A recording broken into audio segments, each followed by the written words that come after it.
Welcome to the Bucky Brooks Show. I am Bucky Brooks, and today we are tackling my favorite division in the National Football League. And look, I can admit I'm a bit of a homer. Being affiliated with the Jacksonville Jaguars, I am always paying close attention to the AFC South. And as you are an executive, as you are someone that works with a team, the one thing that you always talk about is, did we build our team to win the division? Going all the way back to my time as a player under Bleav with the Buffalo Bills, he talked about you have to focus on winning your division because it's the only way to guarantee getting a golden ticket into the playoffs. So using that premise, I think is a perfect time with training camp a little over a week away. Let's dig a little deeper into the AFC South. And what I want to do is we want to do these positional rankings where we go through the premier positions that are on the field and talk about which team or which players have the advantage in this division. And so we have quarterback, running back, wide receiver, offensive line, defense, and coach. And for some of the skill positions on offense, we're going to talk about players specifically. So quarterback, running back, wide receiver, we're going to rank these guys as they come off the board. For those other positions, we're going to talk about the team because it's a unit and not necessarily an individual thing. So let's get right to it. Quarterback, which is the most important position on the field. I'm going to rank them as I see fit. And I'm going to go Trevor Lawrence first, CJ Stroud second, Daniel Jones third, and Cam Ward fourth. Now, I know there's going to be a lot of conversation about why would you put Trevor Lawrence first? Like, yes, he had a good year last year. He got hot at the end of the year, but CJ Stroud has kind of been the bell cow when we think about this division. And look, I think it's a valid point to have these guys go back and forth. And depending on the year, I think you could flip him. The reason why I have Trevor Lawrence number one is, one, the Jacksonville Jaguars won the division. Two, Trevor Lawrence finished fifth in MVP voting last year. And when you watched him perform, look, it's undeniable that he played at a high level. 4,000 yards the last 7 games of the season when they needed their quarterback to be at his best. He was at his best. 18 touchdowns, only 3 interceptions, passer rating of 109.6. To me, that was very convincing in terms of putting Trevor Lawrence up there. For those who would argue about CJ Stroud, look, you have every right to put him up there. CJ Stroud has 28 wins and 46 career starts. When you look at his numbers, he has over almost 11,000 pass yards. He has 62 touchdowns. He has playoff wins in each of the 3 seasons that he's been the quarterback. And when I look at his playoff numbers, and I know people will talk about the playoffs and the meltdown this year, but I think it's to keep it in perspective. The playoff games, he has over 1,400 yards. He ranks 4th amongst active players when it comes to that since he started in the league 3 years ago. He has 6 touchdowns, which ranks 8th. I think the most important part of CJ Stroud is he's a proven winner. The fact that he has led his team to the playoffs each and every year, and they've won a game in all of those postseason tournaments, speaks volumes about him. And even though he's coming off a disappointing campaign where he turned the ball over way too much for a franchise quarterback, I think he still is worthy of being second, and he could push Trevor Lawrence to overtake him as QB1 in the division as we see this play out. Daniel Jones was terrific for Shane Steichen last season. We saw him get out to the hot start. We saw the Indianapolis Colts kind of run away with the division early until injuries and fatigue kind of set in. They came back to the pack. Daniel Jones suffered an Achilles injury. I was right there. So you do wonder, is he going to be able to return to form, or will it take him a little while to shake the rust off? That's why he is behind Trevor Lawrence and CJ Stroud, respectively. And then Cam Ward. Cam Ward was a rookie. Didn't have a great rookie campaign. There was a lot of chaos and turmoil around him. The Tennessee Titans hired Robert Saleh. He brings in Brian Daboll. Brian Daboll is a proven quarterback developer. We saw what he did with Josh Allen. We saw how he identified Jackson Dart as a guy that could be a talented franchise quarterback for the New York Giants. I am willing to go all in to say that Brian Daboll builds a really good offensive system that allows Cam Ward to play. And maybe next year when we revisit this list, he's moved up on the rankings. So there you have it. Trevor Lawrence, CJ Stroud, Daniel Jones, and Cam Ward. Now let's go to running back. Running back is a position that used to be really important in this division. We think about some of the great running backs that played in this division, from Fred Taylor to Maurice Jones-Drew and others. But right now, man, this guy is head and shoulders above everybody else. I'm going to go Jonathan Taylor first, David Montgomery second, Tony Pollard third, and Bashal Tootin for the Jacksonville Jaguars will pull up the rear. Jonathan Taylor, to me, I think this is not a debate about who's the number one running back in this division. He has 4 1,000-yard seasons. He's led the league in rushing once. He's a former All-Pro, 3-time Pro Bowler. When you watch him tote the rock, he's a guy that can score from anywhere on the field. And it's not only the physicality and toughness that he provides the Indianapolis Colts offense, it's the way that he's able to break out those big plays.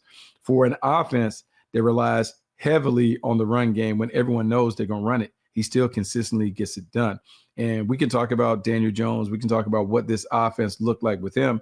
But a big part of Daniel Jones' success early, defense is having the key in on 28, Jonathan Taylor. And I just think because he's so consistent, because he's steady Eddie, and the fact that he's put up 69 touchdowns since he entered the league, look, he deserves to be number one. And it's undisputable, undeniable that he's the best running back in this division.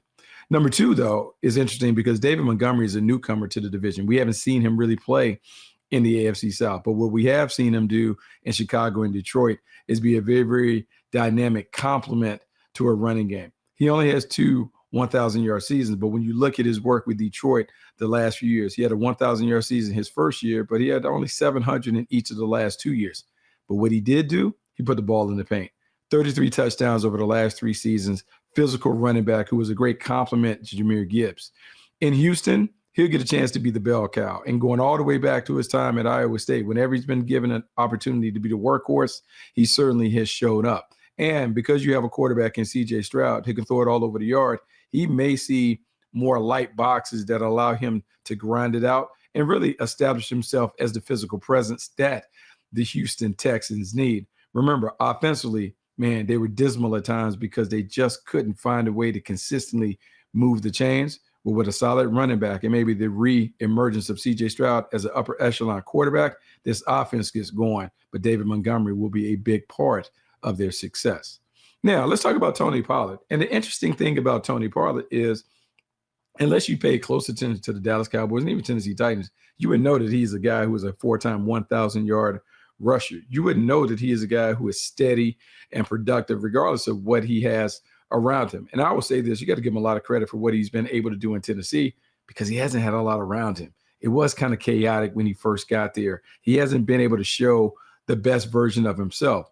But when that version shows up, look, man, he's a top 10 running back in this league.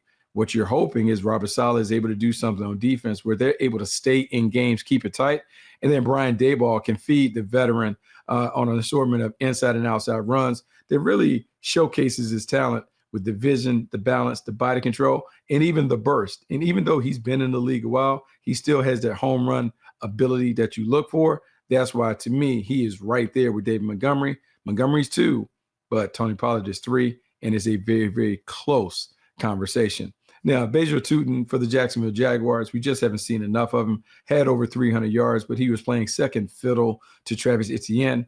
Now that Travis is gone, he will have an opportunity to be the lead horse. They'll talk about doing it by committee, but right now we're going to assume the second-year pro from Virginia Tech is going to have his opportunity to kind of carry the load.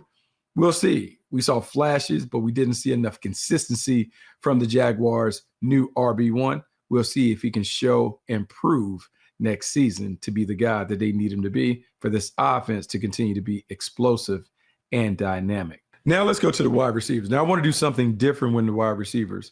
Instead of ranking them by combos where you have the number 1 and number 2 kind of graded together, I want to break them out and sort them individually. So we'll talk about the best wide receiver in division. And so you could have an opportunity to see 2 guys for the same team go before you see the number 1 from another team. Let's start it at the top. The Houston Texans, Nico Collins is the number 1 receiver here. And we talk about big, fast, physical, a guy that is a true number 1. He does it against all kinds of coverage, whether you roll his way and try and double team him, where you play one-on-one and put your elite corner on him. It doesn't matter. He finds a way to consistently get open. And when he's been healthy and available for C.J. Stroud, he's been darn near unstoppable on the perimeter. When I think about the prototypes in terms of how you want your number 1 to be, you kind of want them big and physical so they can overwhelm smaller corners, but you also want them fast enough to create the big plays. Well, when I look at Nico Collins, he checks off all the boxes. That's why he's number 1 on this list. The number 2 is going to come with some controversy because he didn't have a great year, but that Brian Thomas Jr. from the Jacksonville Jaguars rates as the second best wide receiver in this division. And I know people will talk about the struggles that he had as a sophomore, but I think it's important to note his first season, Pro Bowl player, 1,200 yards, 10 touchdowns, averaged 14.7 yards per catch. Last season, amidst struggles, you know what he averaged? 14.7 yards per catch. So the big plays were still there, even though it didn't look the same. We saw him get hot down the stretch. And in a new offense where Liam Cohen is starting to figure out how to maximize his potential, I Bleav he continues to get back to being one of the top receivers in the league. And he pushes Nico Collins for number 1 in this division at wide receiver. At number 3, Alec Pierce for the Indianapolis Colts. And he is a tough one because this is someone that is a big play specialist. He averaged over 20 yards per catch, which is unheard of in the league. It means that every time he was catching the ball, he was pushing it down the field. His speed is impressive. It pops off the tape when you watch him. But he is going to have to do something that is a unique challenge for a number 2 receiver. To go from being the wide receiver 2 to the wide receiver 1 is different. It's different because there are a lot of expectations on you when you're the number 1. And look, let's be honest. They paid him $114 million to be the number 1 receiver. He has a great coach in Reggie Wayne, who really went through a similar transition with Marvin Harrison. When Marvin Harrison departed, Reggie Wayne went from being the number 2 to the number 1. So that experience should help him prepare Alex Pierce to make a similar transition. The Colts need him to play like a number 1, not only because they paid him, because for this offense to work, Daniel Jones needs a competent number 1 receiver on the outside. We'll see if Alec Pierce can do it. I'm willing to gamble on his upside and potential to say that he is going to be one of the top flight number 1s in this division. At 4, let's go back to Jacksonville and let's talk about Jakobi Meyers. Jakobi Meyers was acquired in a midseason trade from the Las Vegas Raiders. And what he did, he solidified the Jacksonville Jaguars passing game. It's not because he's a flashy or spectacular player, because he's steady, Eddie, and dependable. When you think about Jakobi Meyers, his ability to run routes, catch balls in the intermediate parts of the field, go over the middle to make tough grabs, he gave Trevor Lawrence that trusted pass catcher that they needed. And when Brian Thomas Jr. was struggling, Jakobi Meyers' steady presence allowed this offense to kind of find its way. Now, when we talk about Brian Thomas Jr. being back on his game with Jakobi Meyers, you have really a formidable 1-2 punch. And if you throw in Parker Washington, there's a lot to be excited about in Jacksonville. 5th in the division, and some people are going to say, how can you rank this guy 5th when he hasn't played it down? Carnell Tate from the Tennessee Titans.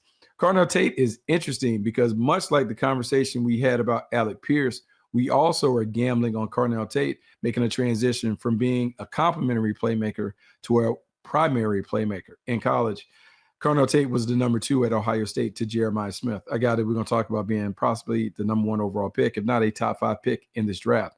He now goes to Tennessee, and they're going to count on him to be the number 1, the lead horse. The uncertainty about his ability to handle those expectations, that is what kind of brings you some uneasiness when you put him on this list. But I know this. When you look at his talent, you look at his tools, you look at what he should be able to do with the one-on-one matchups that he'll face in Tennessee, I have a lot of confidence that he's going to be able to flourish eventually as a number 1. But the questions about him stepping into the lead role causes me to rank him 5th on this list.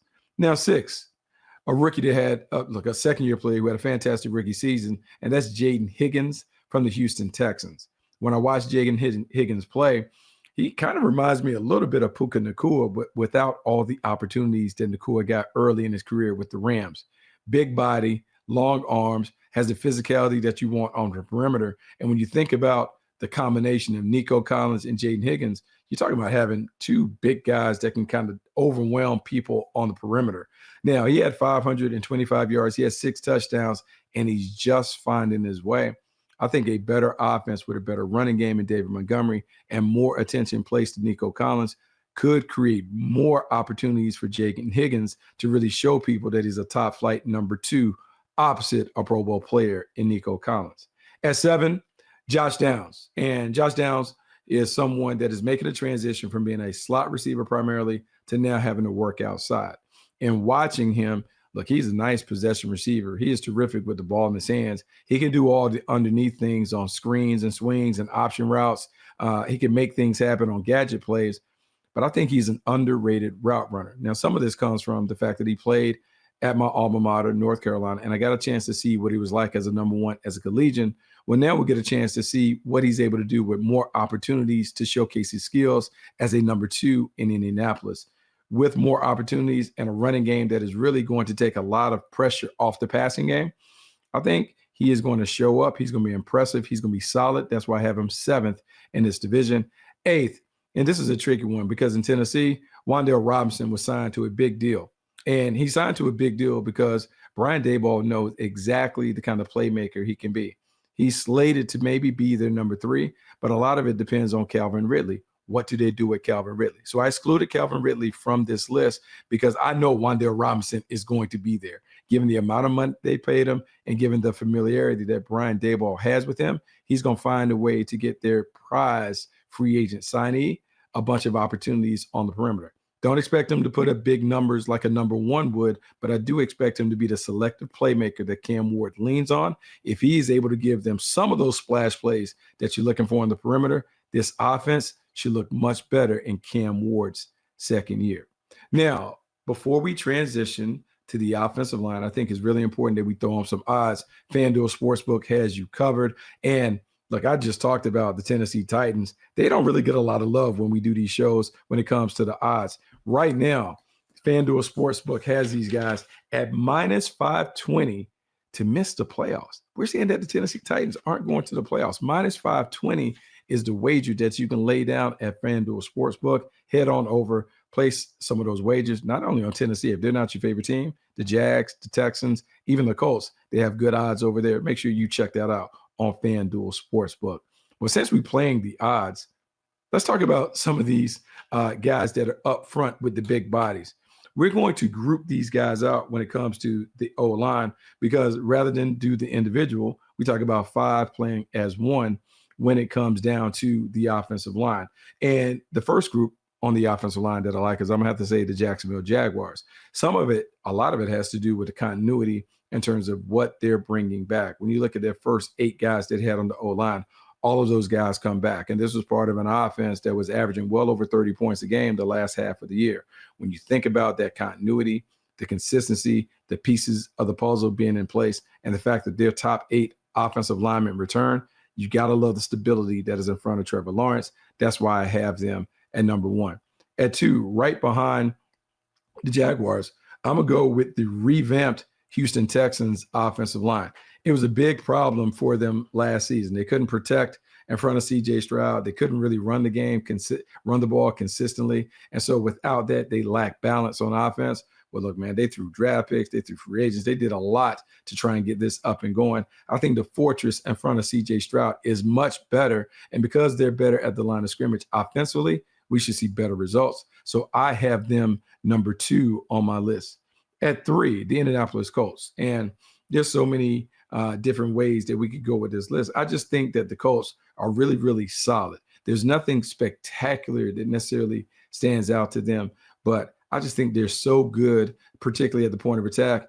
Quentin Nelson is going to be a guy that is going to win his one-on-one battles. He's going to be the point on the sword to kind of set the tone, and they're going to be able to run the football. Now, I would say they do it collectively, not with a bunch of guys winning their individual battles, but it doesn't matter because the offensive line is supposed to operate as one unit. And when I think about the 5 little fingers on your hand, balling up and making a fist and being a physical presence at the point of attack, the Indianapolis Colts certainly can get with it. They can play rock'em sock'em robot football at the line of scrimmage, and a big part of that is due to their O-line. And finally, we'll talk about the Tennessee Titans. We've talked about this offense struggling. I just look at their personnel, and they still come behind the rest of the offensive lines in this division. Because of that, I can't find a way to rank them higher than I have them at 4th.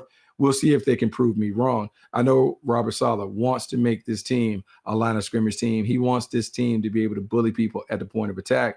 The personnel is better than it's been in the past, but it's not quite on par with their division rivals. That's why they come in 4th. Now, this is where it gets really funny because we can go to the defense. And I don't even know if it's a debate. And I like some of the defenses in this division, but the Houston Texans are on another level when it comes to the way that they play defense. DeMeco Ryans has just unleashed a bunch of dogs on this defensive front. And when I look at what they have, so many blue chip players: Will Anderson, Daniil Hunter, Azeez El-Shahir, Derek Stingley, Jalen Preachery. They just have so many blue chip players. They overwhelm you with their talent. But it's not only the way they overwhelm you with their sheer talent, it's the way that they fit into the scheme. Simplistic by nature. They don't do a lot. Everyone in the building knows what they're going to do, but they play with such a force, such a violence, such a ferocity that it stands out. And let's be honest, they were single-handedly carrying this team last season. I think they get even better because it's another season in the system. A bunch of them have been paid. I just think it's time for us to recognize and appreciate the Houston Texans for what they are as a juggernaut on defense. Behind them, let's go to Jacksonville Jaguars. The turnover obsession is real. One of the top teams in takeaways, did a really good job of stopping the run on early downs, but then they came back and found a way to take it away. They don't have the stars that their division rivals have, but Josh Allen, Trayvon Walker are legitimate up front. Travis Hunter is a bit of an X factor, going to being a full-time cornerback. And when you think about the tackling machine, Foye Oluokun, they have enough of the pieces in place to really be a systematic defense that plays well. The players that they have on the roster fit the scheme, and that matters a lot. That's why they're second in this ranking. Tennessee, after this, and I'm just banking on Robert Saleh being the defensive guru that he's always proven to be. We saw what it looked like when he left the Jets and how that defense fell apart. We saw what the Niners looked like when he took over and how he had those guys playing salty with a nasty style and a nasty disposition. I'm saying now he inherits Jeffrey Simmons. He has some salty dogs, some young guys that are ready to break out. Cedric Gray is one that you want to keep an eye on, their middle linebacker who's a tackling machine. But I think the pieces are there. They're ready to go to the next level. It's about how quickly can he get them to adapt to the scheme and how physical will the Titans be each and every week. That's what is holding them back from being one of those premier teams. And then finally, the Indianapolis Colts. Lou Anarumo is a defensive savant. He does a great job of using the schemes to create opportunities for his guys. But what does it look like when he doesn't have all of the pieces in place? Injuries have really hurt this team in the past. They don't have the star power that some of their division rivals have. Lou Anarumo will try and pull a rabbit out of the hat. I just don't know if it's going to be good enough to help this defense rank as one of the best in the division. Now, finally, let's go to the coaches. And this is really hard because the two top coaches in this division, man, you can go tit for tat in terms of who's the better one. I'm going to go with Liam Cohen right now. And the reason why I'm going to go with Liam is because first year as a head coach, he wins the division. The last time we saw him make a move on a promotion, he went from being a position coach to an offense coordinator with Tampa Bay Buccaneers. Baker Mayfield plays great. They have one of the top rushing offenses. Well, now he goes from being a coordinator to the head coach. The team automatically goes to the top of the division, and they're very, very competitive as a playoff contender. Because of his success, because of the consistency and the edge that the Jaguars play with, I rank him as the best coach in the division. That said, DeMeco Ryans is right behind him. And I think you can make the argument that he should be the best. The only thing that I'll say in terms of DeMeco Ryans is this offense has been a little scattershot since he's been there. There's no question about the defense. The defense is lights out. I talked about the violence and the physicality that they play with, the urgency, how they swarm to the football. All that's straight from him. He was a Pro Bowl player. This defense plays at a high level. I give him a ton of credit. If he gets this offense up and running, yeah, maybe he takes the crown away from Liam Cohen. After that, I just think when I look at this division and I look at what Shane Steichen has been able to do early, he had this team playing well last season. He was able to find Daniel Jones. He was able to put him in an offense that worked for his skill set. This team is close. They just can't finish. That's kind of been the theme of the Colts. But Shane Steichen is a good coach. We'll see if he gets another run at this if this team does not play well. But I think they're going to play up to expectation. They're going to be very competitive because he's going to make sure that the offense is there. They're going to be there. And then the Tennessee Titans, they are pulling up the rear. And it's not because Robert Saleh isn't a good coach. It's just because he's in a bad situation right now, the team that he inherited. But what we have seen is him flip things quickly as a coordinator. He got the Jets close to being a team that we were going to talk about being a contender, couldn't quite get them over the top. I think that experience failing in New York makes him better prepared to succeed in Tennessee. Not quite able to overtake some of his division rivals, but certainly a well-respected coach in a division that should be ultra competitive. So there you have it, the position rankings for the AFC South, one of the best divisions in football, one of the ones that you want to keep an eye on. I'm excited to watch it. And you know what you else can do? When I watch it, that means I'm going to comment on it. That means you can come back to the Bucky Brooks Show and check all that out. Make sure you tune in to all the cool things that we're doing at Bleav. Make sure you rate, review, subscribe to the podcast, wherever you get your podcast. Until next time, I am Bucky Brooks, and I'm out.